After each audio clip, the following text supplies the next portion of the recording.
Donc là, j'ai un papa qui est décédé au mois d'août Mmh. et bon, il avait, choisi de se faire, vacciner en fait et il avait un peu des taches rouges, lors de son décès. Je voulais savoir s'il y avait un lien entre l'inoculation et puis son décès. Ce qu'on appelle le vaccin contre le Covid, c'est ça? Ouais, ouais, ouais. Bon, il avait lui des problèmes cardiaques, hein, il y avait des choses comme ça. Donc Mmh. il a fait ce choix-là. Bon, voilà, après, moi, je lui ai conseillé de ne pas le faire, mais bon, après, il regardait la télé toute la journée, hein, et après, bon, c'est Il la est télé il est qui il est parti combien de temps après l'inoculation? ouais, j'ai pas en tête, quel je dirais 2-3 mois, mais vraiment sans certitude, entre guillemets. 2-3 mois? D'accord. Donc les taches rouges sur le visage, c'est ça? Ou sur tout le corps? Alors moi, j'étais pas sur place, hein, c'est ce qu'on m'a rapporté, c'était plutôt sur le corps visible, donc c'était le dos, voilà, des taches Mmh. rouges sur le dos, ouais, ouais. Mmh. OK. Donc autre point qui est aussi, voilà, que je trouve intéressant, son père qui a été inoculé en août. Enfin non, du moins il est décédé en août, pardon. Il a été, inoculé quelques mois auparavant. Est-ce que ça a à voir le décès avec, cette inoculation par rapport à le contexte actuel, hein? Il y a un effondrement. C'est comme si tous ces corps subtils s'étaient repliés sur eux-mêmes et ça a mis la partie physique en état de vulnérabilité. Donc c'est bien lié à cette inoculation. Oui. OK, toutes ces taches rouges qui ont apparu sur son corps, de quoi est-ce qui qu'est-ce qui a provoqué ça? Qu'est-ce qui s'est D'un point de vue énergétique, je perçois tous ces corps subtils qui se sont repliés et ça a créé comme des excès d'énergie, heu, mais sur la partie physique, c'est venu se replier sur la partie physique et c'est devenu comme insupportable et ingérable et par le Mmh. corps vital et par le corps physique. C'est ce qui a D'accord. créé ces marques-là. Mmh. Alors j'aimerais en profiter juste, puisqu'on parle de ce sujet-là, puisque moi ça m'intéresse et ça va intéresser beaucoup de monde. Qu'est-ce qui fait que des personnes qui sont inoculées n'ont rien du tout et que d'autres, ben, meurent tout de suite ou, plus tard? Qu'est-ce qui fait cette différence? Si tu regardes globalement dans le plan qui est appliqué, on va dire, mondialement, qu'est-ce qui fait ces différences pour chacun? Il y a des différences dans les substances injectées elles-mêmes qui ne sont pas, c'est comme si elles n'étaient pas dosées de la même façon, ni avec les mêmes ingrédients. C'est-à-dire qu'il y en a qui sont neutres et d'autres qui sont plus ou moins, chargés et de façon différente, d'une part et d'autre part, les lignées humaines, ne sont pas, n'ont pas le même, taux de résistance. Mmh. Donc il y a des D'accord, lignées humaines qui naturellement sont plus, résistantes. OK. Et qu'est-ce qui fait que les doses ne sont pas les mêmes pour toutes? Est-ce que c'est intentionnel? Qu'est Ce sont des essais. OK. Est-ce qu'on peut dire qu'il y a des on va dire des inoculations placebo dans le lot? Oui, c'est celles qui sont neutres.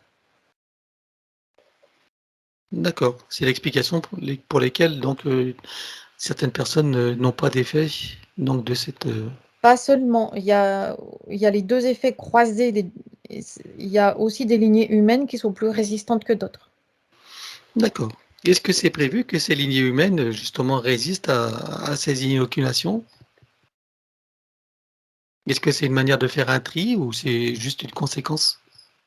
Hem, Ce qu'il est prévu, c'est la modification, la transformation comme une forme d'hybridation, des lignées humaines qui peuvent le supporter. D'accord. Ça crée Et une humanité.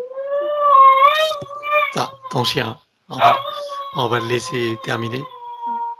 Qu'est-ce qui lui arrive là?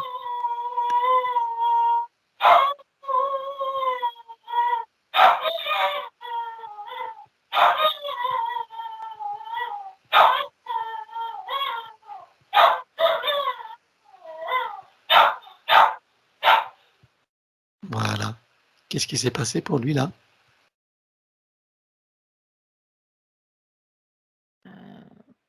En fait, c'est parce qu'il est avec moi, donc quand je m'approche trop près on va dire, du sujet sensible, il en est impacté.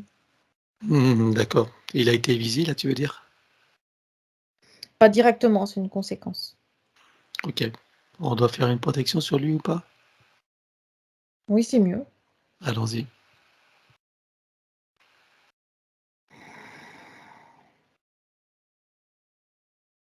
C'est fait. Voilà, tu la renforces et tu la pérennises. Oui, Voilà, donc on revient au sujet qui était le nôtre. oui. Voilà. Donc, quand tu dis que il y a des hybridations qui sont faites, quel genre d'hybridation alors pour ceux qui vont survivre à C'est leur une, opération? c'est une humanité modifiée plus qu'une hybridation. Hmm, C'est une hybridation artificielle et entre l'artificiel et le biologique. Donc, c'est une modification de la structure biologique humaine. Donc, en gros, c'est une inclusion de l'intelligence artificielle au sein de l'ADN, c'est ça? Oui, une inclusion de l'artificiel dans le naturel. Sauf que D'accord, certaines biologies sont aptes à le supporter et d'autres pas. ok. Et est-ce que tu vois que parmi ceux qui ont une vulnérabilité, qui ne partent pas tout de suite, est-ce que tu vois qu'il y en a qui vont partir dans certains temps à venir? Oui, Hmm, bien. ça fait Tu, comme des vagues, c'est par vagues. tu vois une réduction de la population, puisque c'est apparemment ce qui se passe, hein. De quel pourcentage à peu près? Et dans les, je sais pas, dans combien de temps? C'est difficile à déterminer parce qu'il y a plusieurs lignes de temps Hmm, en fonction du réveil ou pas et du taux de réveil de l'humanité, des consciences humaines. Alors, à l'heure où on en parle, là, en ce jour on est du 10 novembre 2021, on est à quel pourcentage de réveil de l'humanité? Je parle pas d'éveil, hein, de réveil.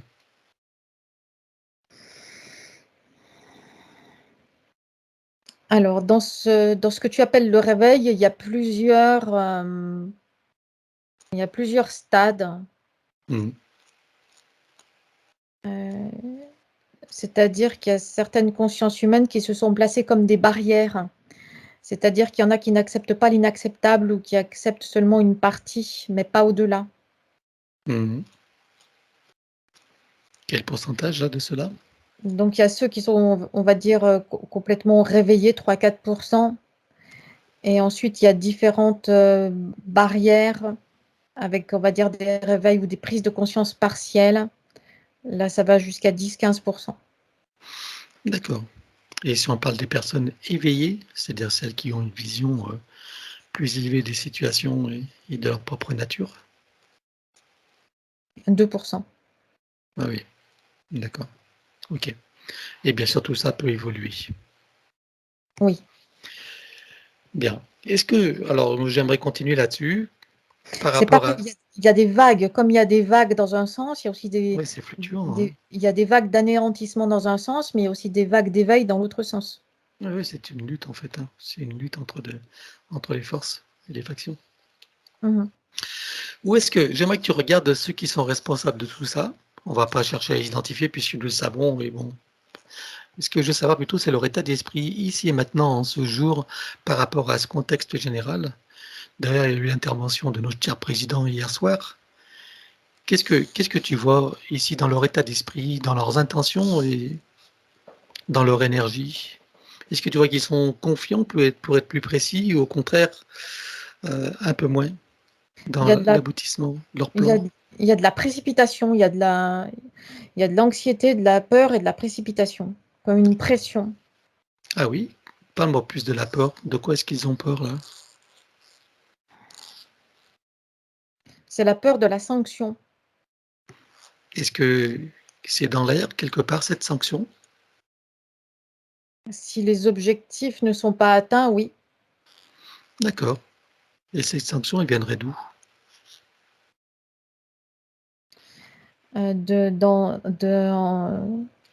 C'est non humain. Les sanctions, elles sont non humaines, elles sont d'ordre spirituel. Ah! Donc ils ont peur de, en n'ayant pas atteint leurs objectifs, qu'ils aient une espèce de punition, c'est ça, par ceux qui les téléguident? Oui. Ah oui, d'accord. Punition sur le plan physique, mais aussi sur le plan spirituel. D'accord. OK. Et mais tu ne parlais pas de sanctions sur le plan humain, des personnes justement qui vont, Il y a les deux. il y a aussi les 2. Par Oui. rapport au conscient humain, à la conscience humaine, aux humains, ils ont peur aussi d'un réveil, d'une sanction? C'est moindre de ce côté-là. D'accord. Est-ce que tu vois quelque chose qui pourrait les empêcher d'accomplir leur plan machiavélique? Des vagues de réveil puissantes, des consciences humaines Mmh. et de décisions d'action. Quelle probabilité, quel pourcentage de probabilité tu vois à ce jour de cette possibilité?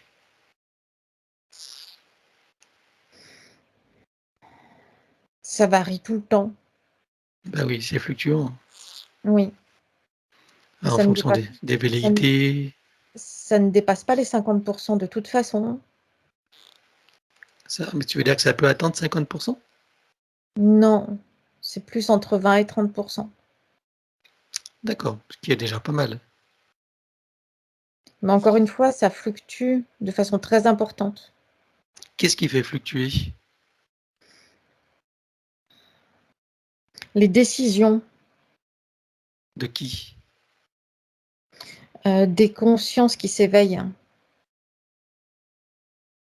Parce qu'il y a des D'accord. consciences humaines qui s'éveillent, qui se rendent compte de certaines choses et c'est comme si elles prenaient peur et elles referment les portes qui s'étaient entr'ouvertes. Ah d'accord, Dans c'est-à-dire qu'elles une, ne veulent dans plus une, voir quoi? c'est ça, dans une forme d'autoprotection. Refusent de voir, d'accord. Mm. Et puis les autres?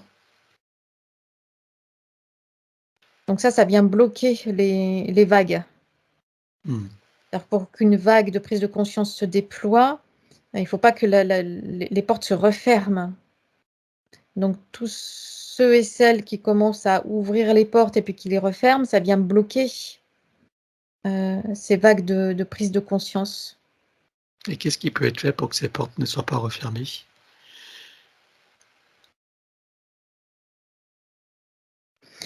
Ça dépend directement de décisions individuelles. Eh oui, bien sûr, bien sûr. OK. Bon, alors, par rapport aux mesures qui ont été prises hier soir par notre cher président, qu'est-ce que tu vois qu'ils vont aboutir à leur projet? C'est le déroulement du plan, pas à pas, et l'obéissance aux ordres. Mais il y a rien de jamais de définitif, hein. Mmh. Tout peut basculer à chaque instant, tout le temps. Est-ce que quelque chose est possible de faire pour justement faire basculer dans le sens, qui est, on va dire, de libération? Heu, c'est rentrer dans la polarisation Mmh. que de poser la question de cette façon-là. D'accord. Alors, c'est quoi la bonne question? Il y a pas de bonne question. Heu, Là, dans l'espace terrestre en 3D, nous sommes plongés au cœur de la dualité. Mmh. Donc il y a pas de bonne réponse, ni de mauvaise réponse, ni de bonne question, ni de mauvaise question. Ok, la clé, c'est de sortir de la dualité. Oui, mais de façon individuelle. Voilà, et de se reconcentrer sur son propre être, c'est ça, Oui, en sachant que ça influe sur le collectif. oui, et avec chacun et chacune sa décision individuelle. Mhm. D'accord. Ok. Bon, on va arrêter là cette mini-enquête finalement. Est-ce que c'est bon pour toi? Tu as autre chose à rajouter? C'est bon. Bien, alors on va s'occuper des désincarnés. Donc, on va commencer par son papa. Oui. Voilà, j'aimerais que tu me dises sur quel plan tu le vois et dans quelle situation. Il y a quelque chose de métallique, comme s'il était entouré de grilles métalliques, quelque chose comme ça. Oui. De quoi s'agit-il alors cette grille métallique? Ça correspond à une zone de l'astral qui est assez basse et qui est dans ces résonances-là. D'accord. Est-ce que ça a à voir avec justement cette injection? On peut dire oui parce qu'il a été dirigé directement, sans avoir le choix en quelque sorte dans cette zone-là. D'accord. Et donc là, au niveau de l'âme, j'aimerais que tu regardes au niveau de l'âme, qu'est-ce qui se passe à la suite de cette injection? Est-ce qu'elle est impactée ou pas? Il y a comme, une sorte d'anesthésiant au niveau de l'âme. C'est comme si ça recouvrait l'âme d'un voile anesthésiant. Mhm. Et quelle est la conséquence pour elle? Elle se retrouve comme, c'est comme si elle perdait son libre arbitre. Elle se retrouve comme, endormie en partie, docile, à suivre docilement. Donc là, c'est, de façon, c'est comme s'il avait suivi docilement le chemin qui s'ouvrait devant lui au moment de la désincarnation. D'accord. Et quand tu dis le chemin qu'il se trouve dans lui, qui a ouvert ce chemin devant lui pour qu'il se retrouve à cet endroit? Ça s'est ouvert, naturellement. C'est une C'est zone de comme si fréquence, c'est ça? oui, ça s'est déployé naturellement devant lui, D'accord. presque automatiquement, comme une sorte de portail automatique. Mmh. OK, et donc si on laisse, faire les choses à terme, qu'est-ce qui se passe pour lui? Juste pour l'information? C'est une zone de stockage. C'est une zone de stockage, d'où il est recyclé pour repartir dans une autre incarnation, mais dans de nouvelles conditions. D'accord, et qui est-ce qui gère ça, cette zone de stockage? C'est artificiel, c'est l'intelligence artificielle. Mmh.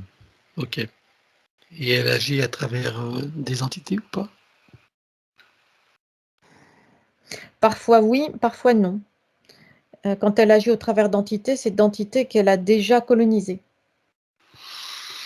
D'accord, OK, et donc là, si les choses arrivent à terme, donc il est renvoyé en incarnation et dans quelle situation ensuite?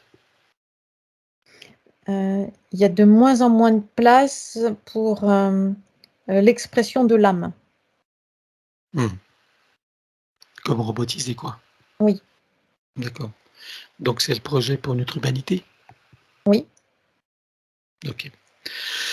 Très bien. Alors cette parenthèse faite, est-ce que tu peux communiquer avec lui? Déjà regarde son ADN éthérique, confirme-moi bien qu'il s'agisse bien de lui, hein. C'est lui. Tu peux communiquer avec lui? Oui. Bien. Alors tu t'approches de lui, tu lui montres qui nous sommes, pourquoi nous sommes là et quelle est notre fonction et tu lui proposes donc et puis bien sûr qui nous envoie évidemment et Mmh. demande-lui si s'il a besoin d'un coup de main. C'est comme s'il est conscient, mais que c'est comme s'il était à moitié anesthésié, Mmh. un peu, comme zombifié, quelque chose comme ça, au niveau de sa conscience. Est-ce que tu veux dire qu'il n'est pas dans la capacité à prendre des décisions? À moitié. C'est comme quand tu veux parler à quelqu'un qui est à moitié endormi, qui t'écoute à moitié, qui te perçoit à moitié. D'accord. Et dans cette moitié qu'il perçoit, est-ce qu'il accepte un coup de main? Oui, Bien. J'aimerais que tu contactes son soi supérieur. oui. Voilà, demande-lui ce qu'il pense de la situation.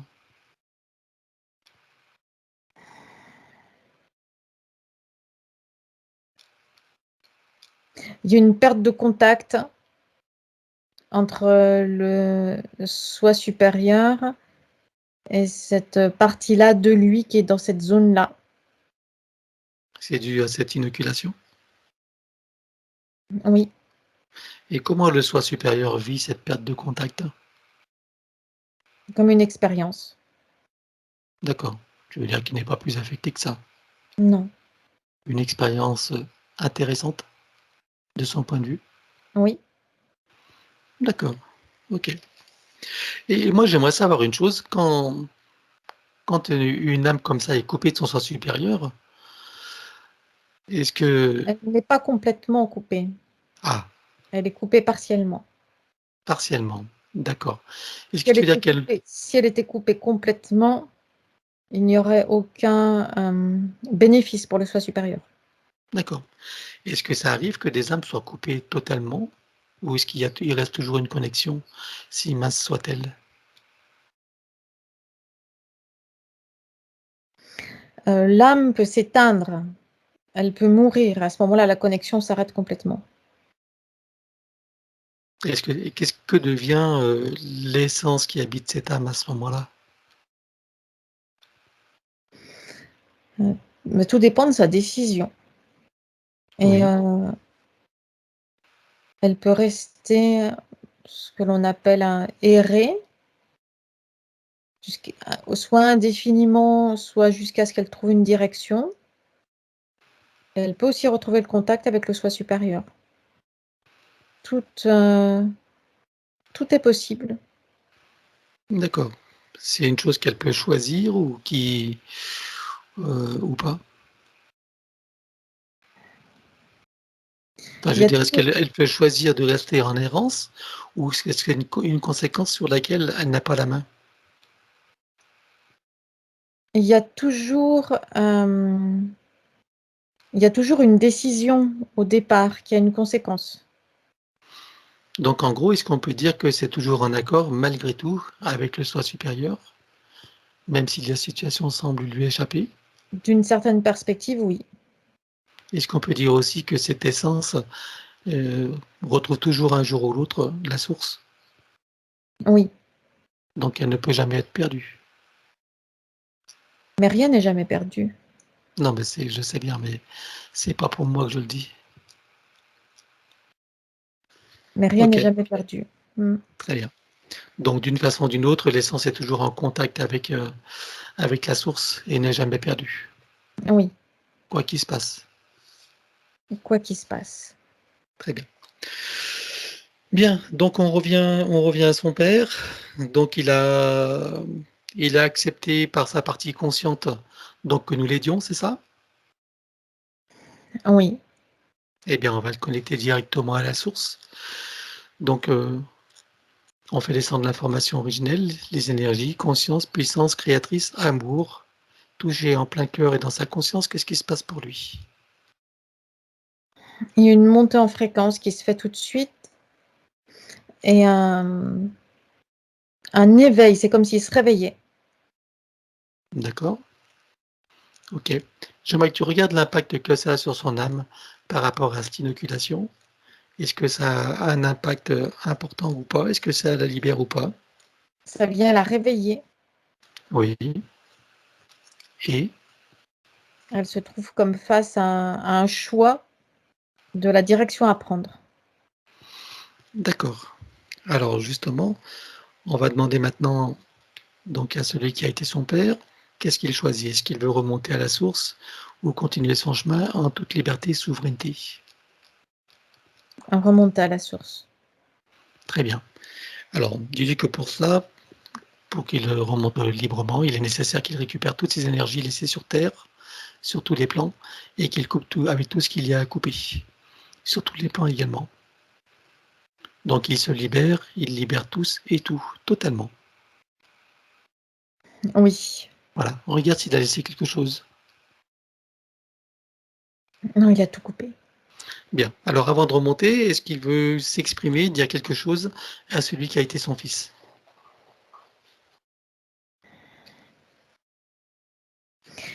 Il lui envoie une onde, c'est une onde d'amour inconditionnelle qui vient directement du plan là où il se trouve.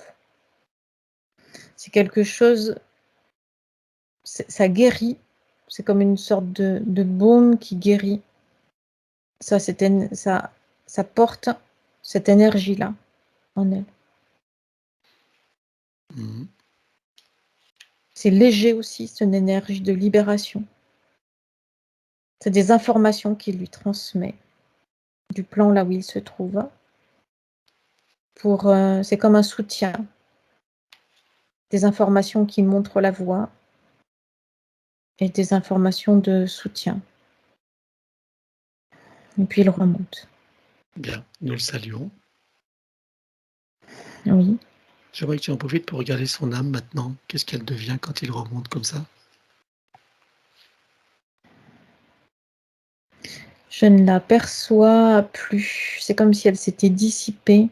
C'est comme si elle avait réintégré quelque chose de plus global. Tu veux dire qu'elle s'est dissoute? Oui, C'est comme un véhicule qu'il a laissé et qui reprend son énergie, sa conscience initiale. oui, quelque chose comme ça. Donc il ne reste plus rien de cette inoculation. Non.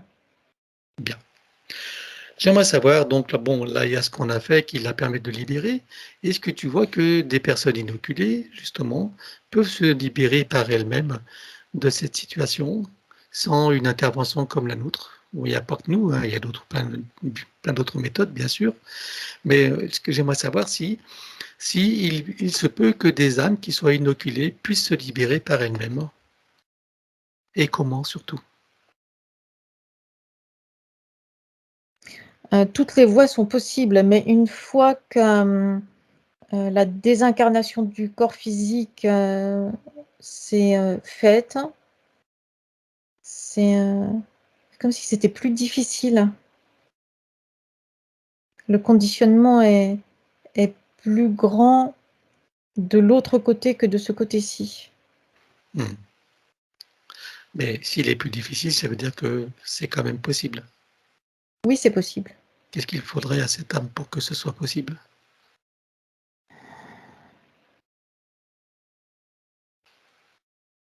Une volonté. Il faut déjà qu'il y ait un éclair de prise de conscience. Mais si cet éclair de prise de conscience n'a pas commencé tant que la personne était incarnée, À prendre des décisions? là, ça se réduit à rien, à presque rien, s'il n'y a pas cet éclair avant la désincarnation de prise de conscience et qui est la décision de se dégager, de se libérer. À ce moment-là, il peut y avoir rencontre sur ce plan-là. Il y a tellement de situations, tellement variées qui peuvent se présenter, mais il y a possibilité qu'il y ait rencontre avec des consciences qui sont là comme pour aider à passer vers des plans, ce qu'on pourrait appeler des plans supérieurs. D'accord. De quelle conscience parles-tu là, de ces rencontres? Il y a des consciences humaines qui ont été incarnées et d'autres consciences qui n'ont jamais été incarnées et Mhm. qui ont fait le choix de rester dans cette zone-là. Et qui viennent d'où ces consciences? La plupart du temps, elles viennent directement des soi supérieurs, elles sont rattachées à un soi supérieur. D'accord. Et tu les vois dans une forme? Elles n'ont pas de forme à l'origine. Elles ont la forme que les consciences qui les perçoivent désirent ou s'attendent à voir. C'est-à-dire que si elle s'attend à voir des anges, elles verront des anges? C'est ça. Alors comment est-ce qu'elle peut faire la différence dans ce moment-là avec, la forme qu'elle désire voir et qui prennent la forme, enfin, les formes qu'ils prennent et puis, ceux qui seraient des anges, mais du système archéavélique, pardon. Il n'y a pas de... Il y a quasiment pas de différence. Ah, La seule chose qui permet de faire la différence, c'est l'expansion de conscience, c'est le niveau d'expansion de conscience. d'accord, et dans Donc si, l'expansion de conscience, donc, si le niveau d'expansion de conscience n'est pas là, ou n'est pas suffisant, il n'y a aucune différence qui ne peut être faite. d'accord, et lorsque l'expansion de conscience a lieu, comment elle fait la différence alors? Bah, ça se fait naturellement, c'est quelque chose de connu. C'est comme quand tu te trouves en face de deux personnes, une qui t'est connue et l'autre qui ne l'est pas. Même si elles se ressemblent comme deux gouttes d'eau, tu fais la différence. C'est naturel. D'accord. Alors pour résumer, pour qu'une personne soit libérée après, la désincarnation, donc il est nécessaire qu'elle prenne conscience que c'est possible et qu'elle le décide fermement, c'est ça? Oui, mais s'il n'y a pas de début de prise de conscience avant la désincarnation, il y a quasiment un retour dans l'incarnation Systématique. systématique, oui. C'est l'intelligence artificielle qui est le plus forte, quoi. Oui. Voilà. OK. Je trouve que c'est intéressant et voilà. Parfait.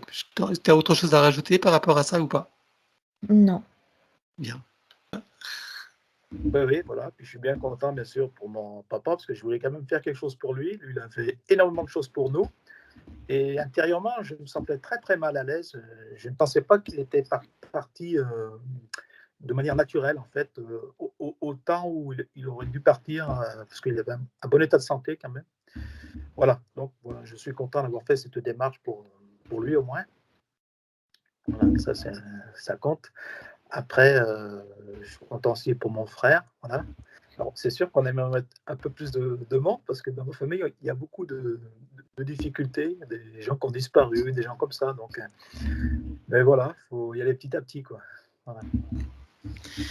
Merci. Bien.